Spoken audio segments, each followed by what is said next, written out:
So today we are about to make a video of brake fluid flush. This would be applicable for any cars at all, except I would say hybrid cars because they have the electronic brake booster.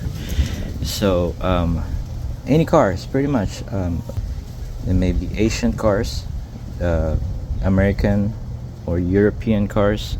This should apply to all of those except hybrid cars. So let's get into it. So today's project, we have a 2014 Nissan Versa. Like I said, it would work on any cars. So under the hood, this would be your brake fluid right here. Take off the cap. Some of them has a filter that is just hard to come off, except this one just came off easily. For the one that has a filter that's just hard to come off, pretty much you're just gonna be pumping the brake pedal more than if you can just suck the whole fluid all the way down. It's good if you could suck the fluid all the way down to the inside of the master cylinder, but if not, it's still be okay. So pretty much you're just gonna have to pump the brake pedal more than if you can just suck it all the way out. Now, one thing that I would have to tell you though, if you suck the brake fluid inside, your brake fluid level will drop. So if you have a master cylinder that's are pretty dirty already, there might be a chance that your float would get stuck inside or at the bottom of that master cylinder. Well, that just tells you that your master cylinder is pretty contaminated for you to do a brake fluid flush that it would clean out the whole system. So for that, technically you would, it's gonna be a recommendation to replace the master cylinder because of it's just excessively dirty. Your float shouldn't get stuck right at the bottom unless it's actually pretty dirty inside there. So, but in any case, if you're not gonna be able to get the float back up, sometimes sticking a magnet right on top of the float would also work. Sometimes tapping the master cylinder should also work, put up the float back up. And if you don't want to get your floats to get stuck at the bottom, then don't suck the fluid down all the way. So what you would want to do is just use this guy right here. So whichever fluid level you're at, for example, your fluid level is right at the neck. So, and then you're gonna stick this down and make sure fill this up all the way up right at the neck, and then flip it down and then open the valve. Once you open the valve, it's gonna put fluid inside the master cylinder, but once the level gets up to this point right here, when you put it down, it will stop flowing, it will stop giving fluid down. So you're not gonna have an overfilling fluid. So, but as long as when you put it in, the valve is closed, then once the tip is in, and then open the valve.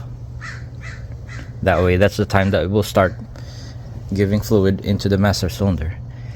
And in that case, your fluid level should stay right above it's either in between the min and the max. And then that way your float will not drop all the way down to the bottom of the master cylinder. And in that way, you won't have any problem of having a float stuck at the bottom of the master cylinder. For us to be safe, we're gonna be using this for the tires, but we're not gonna suck all the fluid out. So what we're gonna do is we're gonna top off the fluid all the way to the neck, and then just keep pumping the brake pedal. Make sure you know what kind of fluid you will be using. You will technically it would show right at the cap. Most common is .3. This one use a .3 brake fluid. So we're gonna use a .3 brake fluid. So now we got the bottle all filled up with .3 brake fluid. As you can see, the fluid right there right now compared to the new one, that's a big difference. Dark and clear. So we are expecting to have a clear brake fluid on the master cylinder after we do the service. So stick it in, make sure it's dipped right at the inside the under the fluid, and then open the valve of your bleeder and just leave it like that. And then for the specification into which tires you're gonna be opening the bleeder valve first, different manufacturers has a different recommendations. Now the question is, like I said, this should be applicable to most of the cars except for hybrids. Before we start the service, we actually have a brake fluid level in the proper level, meaning we're not installing a brand new master cylinder. That means we know that that master cylinder, the current master cylinder, has it may have some air, but it's not as much as complete totally empty brake master cylinder. So we know that we have fluid in there and we're just letting the old fluid out. So the procedure technically for different manufacturers, different way of bleeding the system is because the manufacturer would want to be safe that either you have fluid on the master cylinder or you have an empty master cylinder. You follow these instructions because we don't know what you're doing. So to be specific, if you have fluid already on your master cylinder, it actually doesn't matter which tire, which cylinder, or which caliper would you have to open the bleeder valve first, because what you're just doing, for example, you start with the left front wheel, you open that bleeder valve and start pumping on the brake pedal. So technically the fluid from the master cylinder is just coming out, and then you're just putting a new fluid in. You're actually not letting an air out. There may be some air that may come out, which is good, but you're not letting the air out from an empty master cylinder.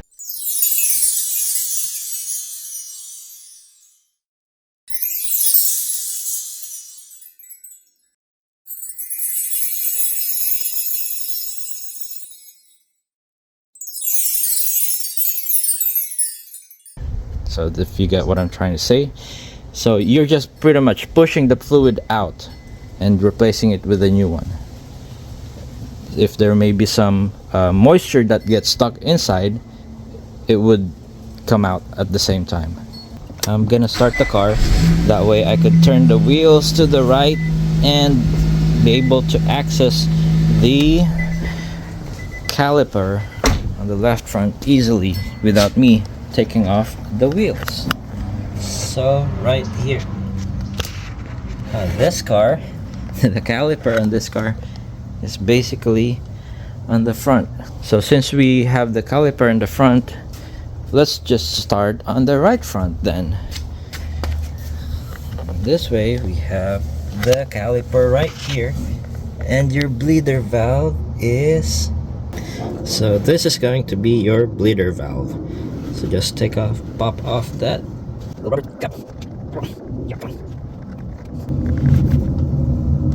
Yeah, pull that off.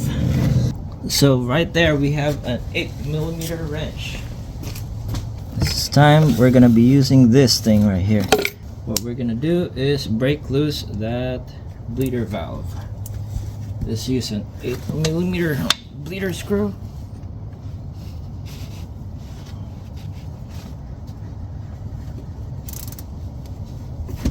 Pop it loose and stick your end of the hose.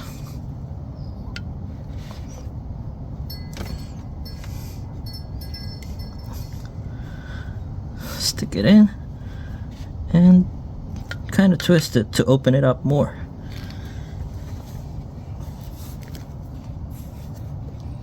There you go. Now we're gonna go inside the car and start pumping. You can start the car so that when you pump the brake pedal, it's easy. I would say this would be a warning, because do not, make sure you do not press the brake pedal all the way down to the floor, because what's gonna happen is you're pretty much gonna be damaging the seals inside your master cylinder, and then you would have a problem. So I would really suggest that you watch this video really good before you start doing the job. Now here's what you want to do. Just press on the brake pedal halfway, just halfway, just like that. Do not go all the way down. Do not go all the way down. I'm saying this because you're gonna have a problem after that. So just halfway.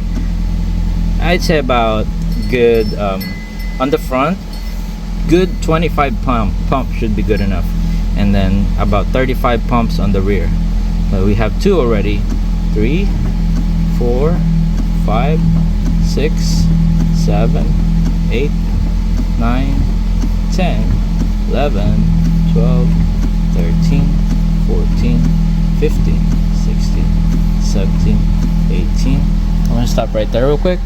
I just want to show you the fluid under the hood.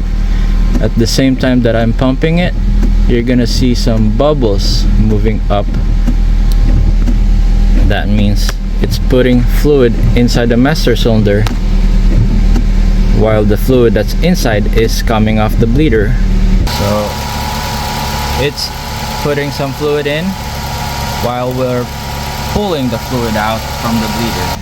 Now there may be a point that while you are pumping, your brake light might come on.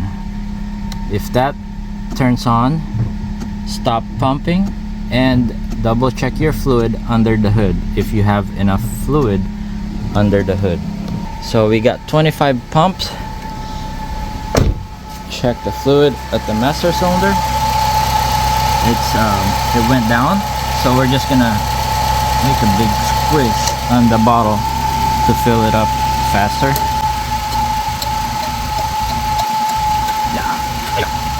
Then we go to the tires again. See, all that fluid line, all that dirty fluid went inside that bleeder. Then at this point we're gonna remove the bleeder hose. At the same time, we're gonna catch whatever fluid that would come out the bleeder valve. We're gonna be doing a gravity fed bleeding at this time. So just take it off, pop it out, and maybe like count about 10 seconds and watch for any air bubbles that would come out. After 10 seconds that you don't have any air bubbles coming out, and then you can just twist it to close it, and that's pretty much it. You just did one side and you don't have so much mess. Don't forget to tighten up the bleeder valve.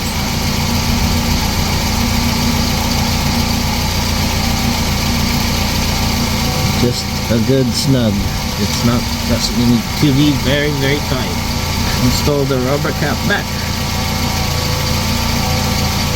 That's very easy. So we did the right front. So we're gonna turn the steering wheel to the left now. Turn the steering wheel to the left. That way we have our bleeder valve on the left front accessible.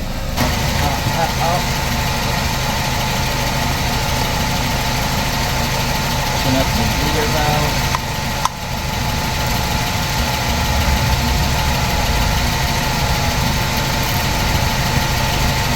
Pop loose and then install the hose. And then loose it, make the valve as you wrench. There you go.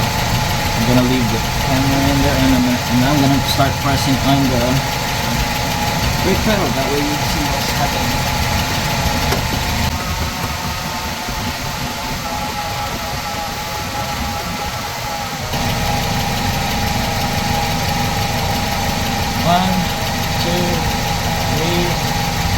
full. Check to see if you have some air bubbles in there. 5, 6, 7, 8, 9, 10.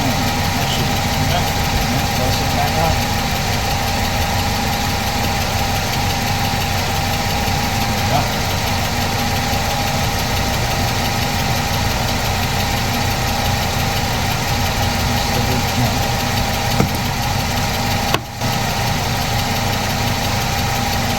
Now we move on to the back of the car.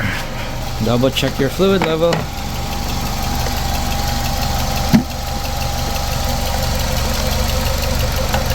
Yep, you're good.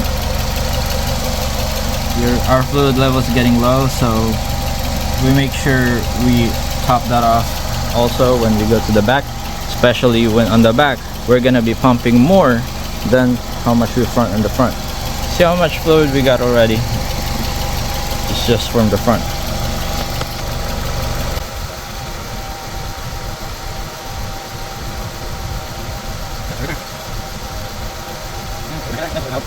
Let's move to the back of the car.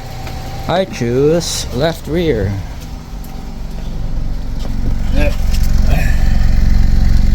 Oh, we have some exhaust right here.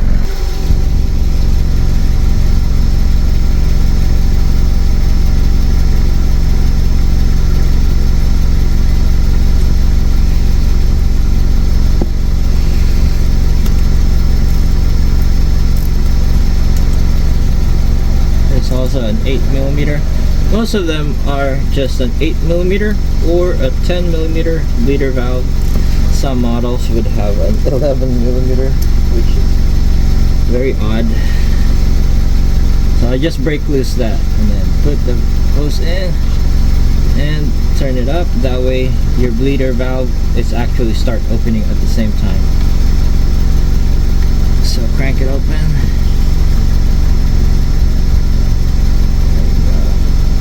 Open it up a little bit more.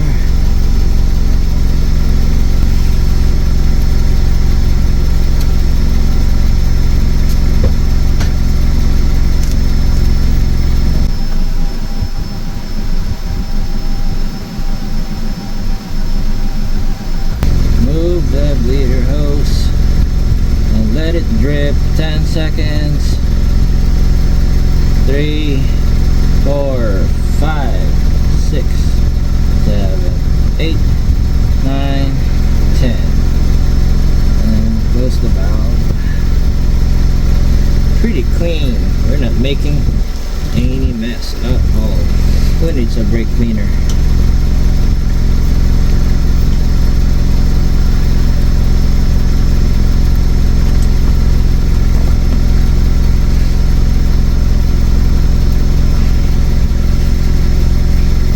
And the last wheel.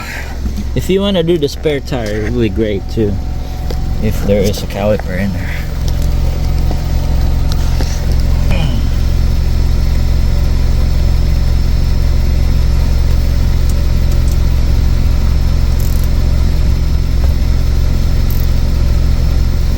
Open it a little too much. Bam.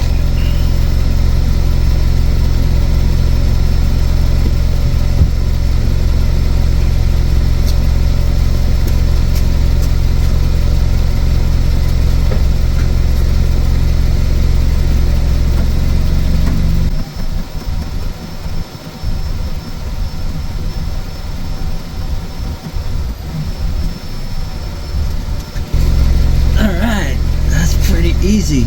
Make sure halfway only when pressing on the brake pedal. 1, 2, 3, 4, 5, 6, 7, 8, 9, 10. So you'll see there's no air bubbles. And then you twist those, the bleeder valve up.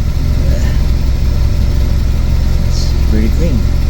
You don't want brake fluid. You don't want brake fluid on any of your tires. If ever you do, wash it with the soap and water right away. Or if you have a brake cleaner, then You could use a brake cleaner to clean it off. Bam, that's it.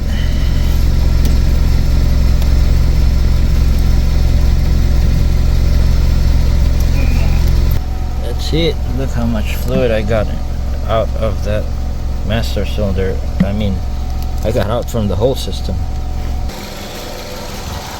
Alright, let's check our master cylinder.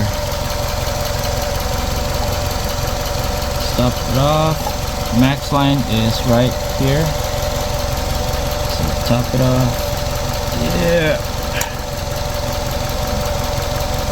See, your fluid is already pretty clean compared to how it was before. The collar may look a little dirty because you technically can't clean inside the master cylinder.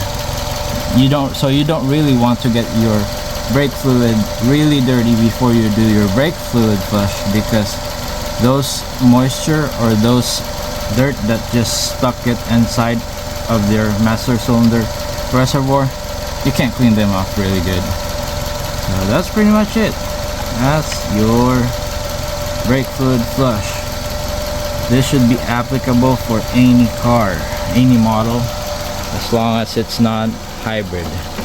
Let's check our pedal feeling. See if we have some. Oh, that's pretty good. That's pretty stiff. If you have a spongy brake pedal, that means you entered air into your system and pretty much just keep bleeding them until it gets all firm. But if it gets to the point that when you press on the brake pedal and then all of a sudden you will feel the brake pedal kind of start dropping down to the floor slowly, you have a bad master cylinder seals. Then that means you need to replace your master cylinder. Okay, that's it for today's instructional video. Thank you so much for watching.